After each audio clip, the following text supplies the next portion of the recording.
Hey guys, Nicole here, and I'm your cybersecurity expert. In this video, we're going to explore the differences between two types of attacks that are often confused with one another: funds transfer fraud and social engineering.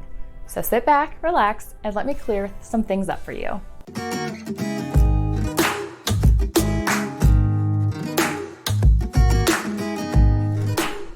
Funds transfer fraud, or FTF for short, is closely similar to social engineering, but FTF is more of a malicious hack.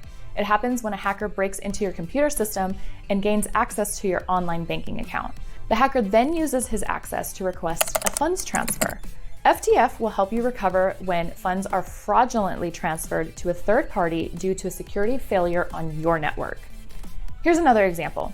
The owner of a manufacturing company noticed 3 payments totaling $200,000 had been wired from the company's bank account. The transactions were reported immediately to the bank as unauthorized, and the bank shut down the account, but it was unable to recover the $200,000.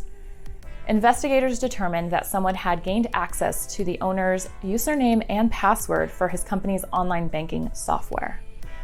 So when you're looking for the right cyber policy, make sure your quotes include funds transfer fraud and social engineering coverage to avoid any potential coverage gaps. Cyber insurance is ever evolving, so I encourage you to work with an agent or a broker that is specially trained in cybersecurity, as they can help you find the right policy and coverages.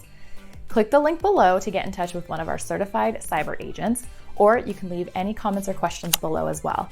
Remember to hit that like and subscribe button so you don't miss out on our videos. We'll see you next time.